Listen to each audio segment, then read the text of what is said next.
This is Chattanooga Civics. I'm Nathan Bird. Mayor Tim Kelly recently announced his appointment for Chattanooga Chief of Police, Atlanta Deputy Chief of Police Celeste Murphy, pending confirmation by the City Council. I sat down for a brief conversation to discuss her background and her thoughts on where she will take the CPD. Before we get to the interview, I want to invite you to support the show on Patreon. I'm hoping to expand Chattanooga Civics in the coming months, and I need your help to do it. Early patrons will have a unique opportunity to shape the future of the program by helping me decide which expansions to prioritize. They will also be the first to know about upcoming guests, and will have the option to submit listener questions. You can sign up now at patreon.com/chatcivics.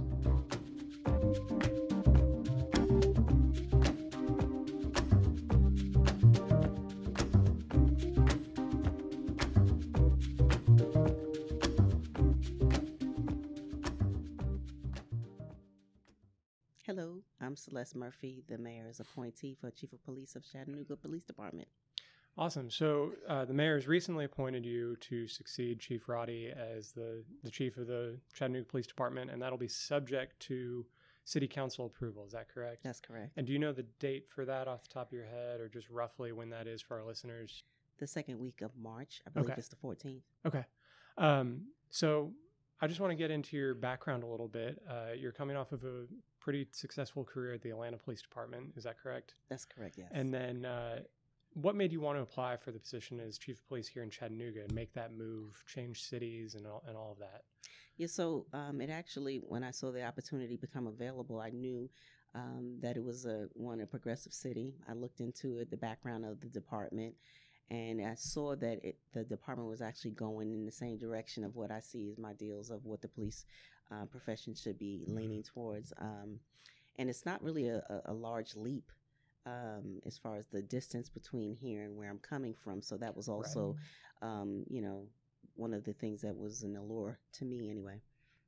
But I've worked my entire career to be a police chief, and that's why I've pretty much made myself extremely versed in most of the departments of the police department, so that I can be able to manage and know something about a little aspect of every part of a police department. Right. So walk us through a little bit your career background, kind of the ranks that you've held in the Atlanta Police Department, the jobs that you've held, and the programs that you've pursued. Yeah, so I actually started out as a police officer, and I've worked each rank up to, of course, supervisor, each rank and supervisory level up until deputy chief, which is, our division commander level. And so I've actually held 4 of those 6 divisions as a deputy chief itself, which range from the community services division, which handles our community-oriented policing, as well as some of our special operations. Right now, I'm currently in the support services division, which is our budget, fiscal, human resources, and the academy. I've also been in our field operations division. So those are your first responders, your 911 responders. And I've also been in our strategy and special projects division. So that's, testing out, piloting any of the technology that the department ultimately uses. So I want to start with a really broad question. I think this is important to kind of understanding your philosophy of policing, but it is a very broad question. So this could go a number of different ways. But I want to know, what do you believe are the root causes of crime? And how should the Chattanooga Police Department balance acknowledgement of these root causes with the duty to enforce the law? Yeah, so my theory behind a lot of where we have issues with crime, it stems from poverty. It stems from lack of education, or the lack of resources to get adequate education, adequate resources financially, education. All of those things sort of merge together, and it's a recipe for that, or can be. I believe that as a police agency, how we can be somewhat of one of the stakeholders to steer us in the right direction with dealing with violent crime is to be somewhat of a spoke in the wheel of giving resources or allowing people to know that those resources are available. So that's why collaboration between city government, the private entities, the business entities, faith-based community, some of our civic associations, we have to work collectively to be able to not only find resources for people, to also let them know about it. And the police department should be in that group to be able to do that. Right. So I want to get into some more specific questions about what you think the future of the department will be, what your philosophy of crime and law enforcement is. Obviously, we're very early in this process. Like you said, you've still got to go through the final approval from City Council in March. So just acknowledging for all of our listeners that this is all very general. Chief Murphy may not have had time to go through every last detail of the background of the city of Chattanooga's policing and everything like that. But getting into some more specific questions, we'll start still kind of broad and work our way down. But do you have any primary goals, anything that you see at the CPD right now that you think you can improve upon? You have a program in mind or a specific plan for either restructuring or adding a new program, or is it too early for anything like that? Yeah, so initially the first thing, of course, I want to do is see what successes they're already having, what programming is already in place, and see if there's anywhere I can fill in any gaps that may or may not be there. So I want to first assess what we have currently going on, right, and see what works, what doesn't work, or how we can fine-tune those things to be more efficient. Right, so kind of take stock and take some time to do that. Absolutely. That makes sense. So just, asking a couple of my listeners, trying to gauge what is important to the people of Chattanooga when it comes to this position. One of the most obvious things of any police department, something that is an important issue anywhere, but here specifically it's been an increasing issue, is violent crime. Do you have any specific plans in place to address violent crime? Anything that you see that needs to be done differently or could be done better, reallocation of resources to achieve better outcomes for violent crime? Right. So anyway, I always look to, because there, of course, everybody knows that across the country, a lot of cities are dealing with spikes, and a lot of it has to do with looking to see where I can align with other entities in the city, within the county, within the state, or any federal task force. But we want to make sure that we look what resources we have available to us, what resources we can reach out to others to help collaborate with this as well, and seeing what the community needs are, or what their ideas are with this. In reference to that. But of course, I want to, it's early in the process. So I really will, as you say, take inventory and assess, what we need, where we need it, and make sure we work collaboratively together to get there. So I want to get into kind of a difficult topic, but an important one. Trust of police nationally is just barely above the all-time low that it hit in 2020. Police brutality has been in the national spotlight for some time, and many people are skeptical about police reform as we see that some departments across the country are unwilling to weed out bad actors or slow to provide transparency around internal investigations. So how do you see yourself working to build trust in the community, especially when it comes to issues of oversight? And how will you draw on your previous experience in Atlanta? What are some things that worked for you there? Yeah, so I'm coming from a department that was extremely transparent. And that was one of the attractive things about CPD for me. Looking into the history, they're extremely transparent. And, there has not been any serious incidents here that has caused any type of uprisings that we've seen across the country and other cities. So I believe that that's what bridges the gap and builds that trust when you get in front of incidents. Make sure that you address them appropriately. You make sure you as transparent as possible as you can be with the public about where you are with the situation. Just like anywhere else, it's owning up to any mistakes and making sure they're addressed with swiftly. And then kind of leading off of that, another national concern that's related is what seems to many people to be a steady increase in police militarization. the gear that is being chosen gives a impression of, being on two sides of a battle almost, just in visual terms. Do you see this being a serious issue with the CPD? Have you addressed this issue in your time at the Atlanta force? And, what is your experience with this issue? Yeah, so I don't foresee that being an issue here.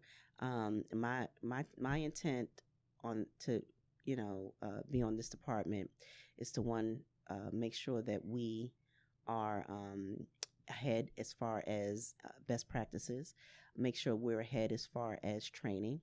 I want us to create a front where we are welcoming to the community, but at the same time, we're addressing any issues that the community has, to include violent crime. And I wanted to make sure that we are prepared for the worst. And that's my vision for this department. So the CPD recently started a mental health co-response unit, and this was funded by a grant from Volunteer Behavioral Health. What are your thoughts on these kind of programs? Do you have experience with this kind of program at the Atlanta force?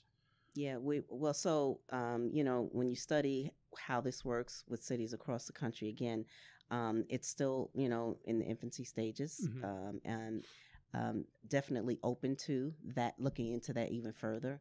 And if that's what the community wants, I'm more than willing to see what direction the community wants as that goes on. But I believe right now, even in the beginning stages of that, there's some successes that are being monitored here in this city, as that pertaining to the co-response. Right. So that might be something that you're looking to continue even beyond the grant, assuming it works out. Right. More than willing to look into it and see if that's, a good fix for CPD and for the community.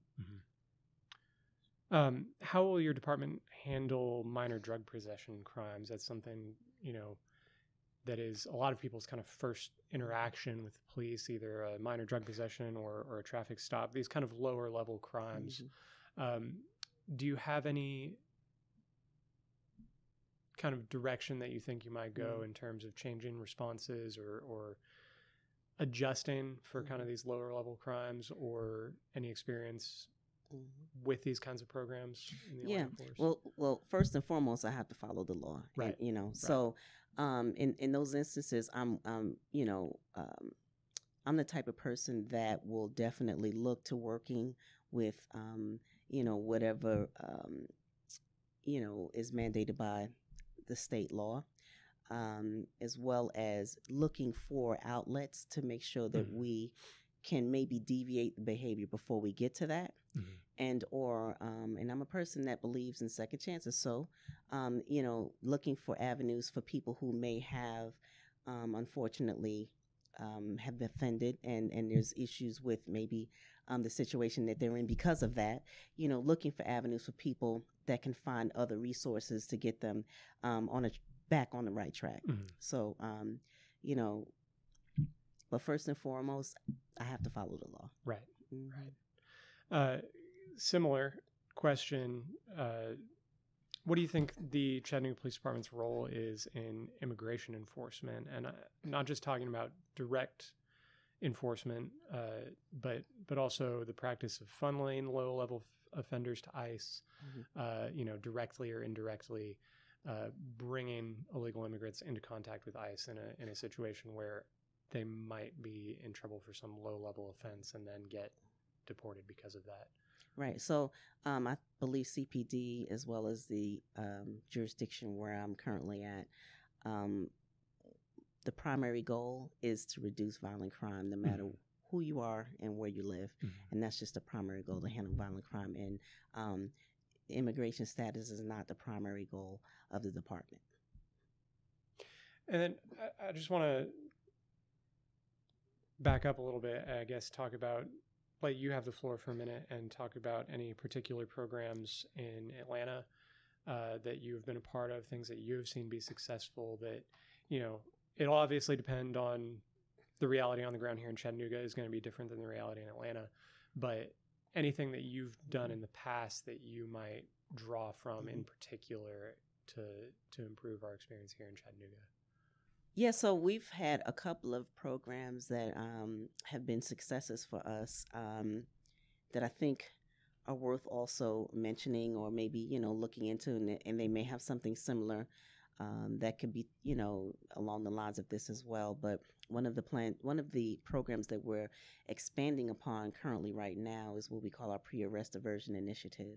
And so for those quality of life issues, nonviolent issues, especially if there's attachment to the person being homeless and having it's a pathway to not create recidivism for those lower level quality of life issues that we see usually in municipalities.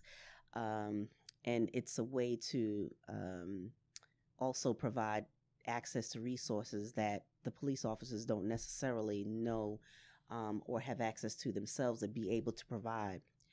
And that's similar to the co-response, because an officer who encounters an individual under those circumstances has the outlet to be able to call in a representative from that group to come in and be able to, it's a gateway to provide those resources to a person. And then they have they volunteer whether they want to go that route or not. And then it deviates from them being able to have that case in their record. I'm very, very involved in our youth through our police athletic league. We also have these wraparound service centers that are just through our police foundation, and they're called At Promise centers. And those are gauged specifically at youth in our neighborhoods that are very challenged, giving not only the child access to life skills, whether it be through sports, whatever, it could be through any STEM programs, just giving different outlets for children, and giving them space during that time when they have outside of school and there's free time and idle time, giving them safe spaces to be in, and giving them access to different outlets. But even beyond that, it's wraparound services that extend to their families. So we have children who may be in difficult situations, and not only do they have a safe space outside of school, then they also have there's resources that are extended to the family as well. Mm-hmm. So how do people get involved in those programs? Is that something that happens in response to a call, or is that more proactive in terms of going out in the community, meeting people, learning their needs ahead of time? It's a proactive measure going out into the community. Now, if we what we try to do when we have an area maybe where we have children who we recognize as an area that they're not attached to our programs, but there may be incidents around that area where we're getting a lot of complaints from maybe citizens in that area. We will go reach out to the children, we'll introduce them to our programs and wrap them and bring them in. Yeah, and so that they can see what we have available to them, and it gives them it refocuses children in a route that we want them to go. Right. So I've got one last question, and this comes directly from a listener, from a Patreon supporter. They are given the opportunity to ask specific questions. You have broken 2 barriers and will inspire a new generation of Black and female officers within the Chattanooga Police Department, but there is a long road ahead. Nationally, only 12% of officers are female, and the latest available data shows that number is 10% locally. The 30 by 30 initiative is an organization that invites police agencies to commit 30% female representation by 2030. There are now over 140 pledge departments, including LA, NYC, and Miami, that understand the underrepresentation of women policing undermines public safety. Can the CPD sign on to the 30 by 30 pledge and commit to concrete recruitment goals that value both racial and gender diversity? Mm-hmm. So it's too early for me now to commit to that without knowing and seeing what resources we have in the department. But, having the experience that I have with human resources background and recruitment, I know what you need to do to get the demographic. You have to go and meet people where they are. And it's not so much about necessarily making sure we pick a certain demographic more so than it is making sure first we pick the right person. But diversity is the key to having a successful department, because you want a department that mirrors the community that you serve. Right. And when you go into the community and you paint, the department as the profession that I'm passionate about, then you'll get the people that you want. Right. Well, great. I want to open the floor to you if there's anything else you want the listeners to know about your confirmation process and things that you're hoping to do? So, I mean, it's 2 weeks until that process is finalized, and I'm hoping for the best outcome, of course, because I'm ready to roll my sleeves up and get started. I have had nothing but warm reception from this city, from the citizens that I've met so far. This is a wonderful department. The officers are doing a wonderful job, and I'm just ready to be able to serve. And I'm ready to do this together, because the police department cannot do it without the community, and the community needs to have the department do what they expect them to do. And I'm ready to work. Great. Well, Celeste Murphy, thank you so much for your time. Thank you.